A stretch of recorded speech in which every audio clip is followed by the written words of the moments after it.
Hello दोस्तों, welcome to your YouTube channel India मेरी शान। आज का समय ऐसा है जिसमें सभी लोग संघर्ष करते हुए दिखाई देते हैं। बहुत से लोग अपने जीवन में आने वाली अनेक समस्याओं का सामना डटकर नहीं कर पाते हैं, जिसके कारण उनका शारीरिक और मानसिक संतुलन बिगड़ जाता है और वे कई बार गलत कदम उठा लेते हैं और कई बार तो वे अपना जीवन भी समाप्त कर लेते हैं। कुछ लोग अपना जीवन परेशान होते हुए जीते हैं, लेकिन हम आपको एक ऐसी कहानी इस वीडियो में के माध्यम से सुनाएंगे जिसको सुनकर आप प्रेरणा लेंगे और अपने जीवन में आने वाली कठिनाइयों का डटकर मुकाबला करेंगे तथा अपने जीवन में आने वाली बड़ी से बड़ी समस्या को सूझबूझ से दूर करेंगे। एक समय की बात है, एक नगर में एक व्यापारी रहता था। वह दिन रात अपने व्यापार में तरक्की कर रहा था। उसका एक पुत्र था जो सारा दिन व्यर्थ ही समय बर्बाद कर रहा था। वह सारा दिन घर में पड़ा रहता था। उसकी माँ बाप सारा दिन उसको ताना देते थे। उसका पढ़ाई में भी मन नहीं लगता था। समय बीतता गया, उसके पिता वृद्ध होने लगे। वे अपने पुत्र को व्यापार संभालने के लिए अपने साथ ले जाने लगे। वह लड़का व्यापार को ढंग से संभाल नहीं पा रहा था।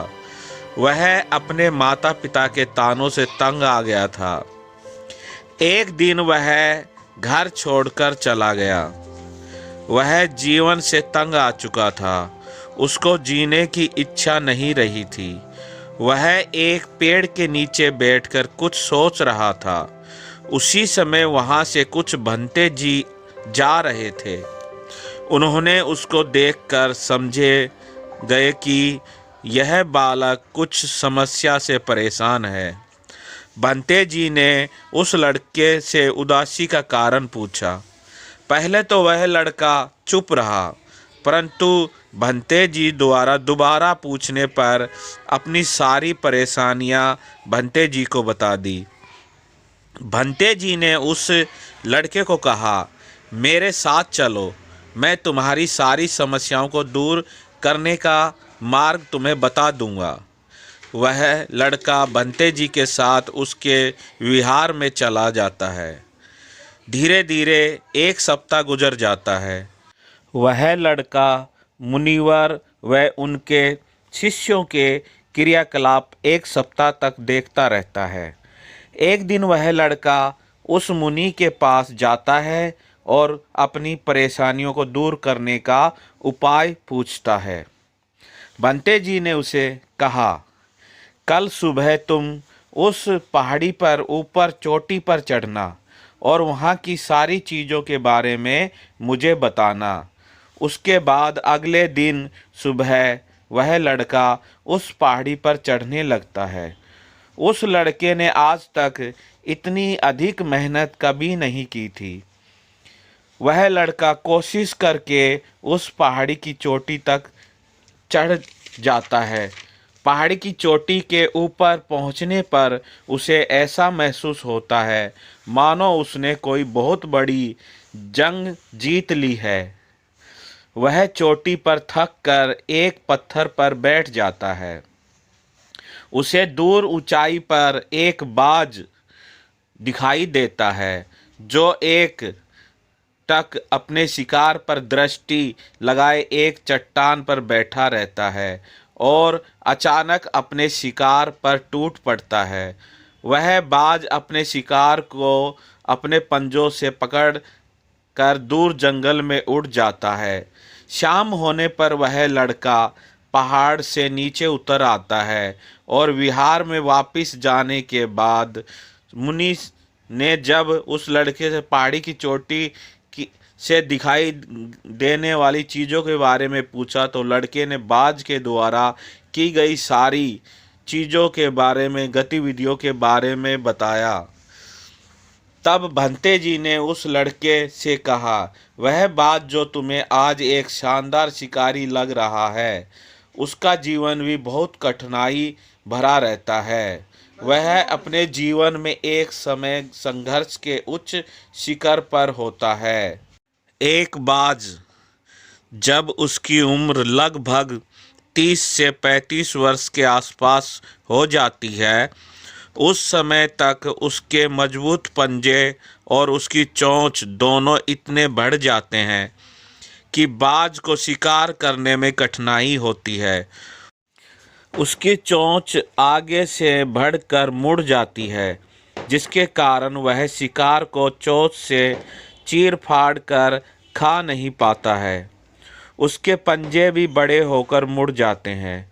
उसके पंखों का वजन इतना बढ़ जाता है कि वह ठीक से आकाश में उड़ नहीं पाता है। अब उसका जीवन संकट में आ जाता है। उस पर अनेक छोटे पक्षी व जानवर भी हमले करने लग जाते हैं। वह कई बार हमले किए जाने के कारण घायल भी हो जाता है।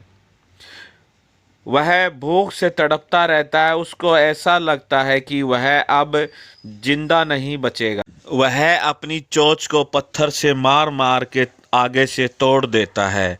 उसकी चोंच से खून बहने लगता है, लेकिन धीरे धीरे उसकी टूटी हुई चोंच आगे से दोबारा बढ़ने लग जाती है और उसे बहुत दर्द सहन करना पड़ता है। उसका शरीर कमज़ोर हो जाता है, लेकिन उसकी जीने की इच्छा शक्ति के कारण मृत्यु भी उससे हार जाती है और वह बाज कुछ समय बाद लगभग 3 महीने बाद पुनः स्वस्थ हो जाता है। उसकी चोंच पहले की तरह जैसी कि युवा अवस्था में थी वैसी हो जाती है और मजबूत कठोर हो जाती है। वह अपनी मजबूत चोंच से अपने भारी पंखों को एक एक करके उखाड़ देता है और पुनः उसके स्वस्थ पंख उग आते हैं।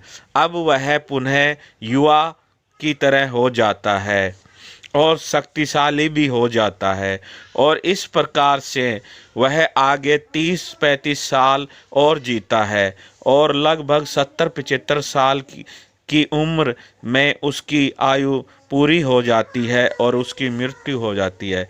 इसी प्रकार से मनुष्य को भी अपने जीवन में आने वाली किसी भी प्रकार की समस्या का डट कर सामना करना चाहिए।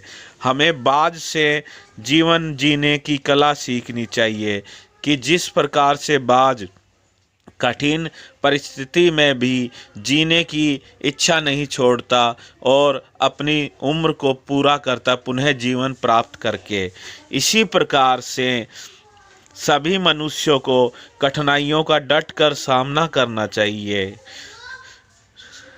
सही तरीके से सोच विचार करके अपनी समस्याओं का समाधान करना चाहिए, क्योंकि जीवन में होने वाली सभी समस्याओं का कारण अवश्य होता है और जो मनुष्य अपने जीवन में आने वाली समस्याओं का सही कारण जान लेता है तो वह उसका सही तरीके से निवारण करके उस समस्या को दूर कर भी सकता है और सही तरीके से संतुलित जीवन जी सकता है और कुछ अच्छे नियमों को अपनाकर दीर्घायु और सुखी जीवन भी जी सकता है।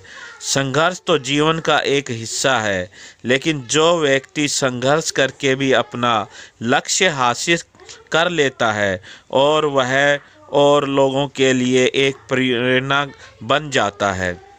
अब लड़के को समझ आ चुका था कि जीवन में आने वाली कठिनाइयों को संघर्ष करके तथा उनका समाधान ढूंढ करके दूर किया जा सकता है। वह लड़का घर वापस लौट गया तथा अपनी समस्याओं का सही कारण जानकर उनका समाधान किया तथा अपने जीवन से दुखों को दूर किया, समस्याओं को दूर किया और अपने जीवन से कष्टों को दूर किया। इस संसार के सभी लोगों पर ये नियम लागू होते हैं। वे भी संघर्ष से अपनी समस्याओं का समाधान कर सकते हैं। कृपया वीडियो को लाइक और शेयर करें तथा चैनल को सब्सक्राइब करें। धन्यवाद।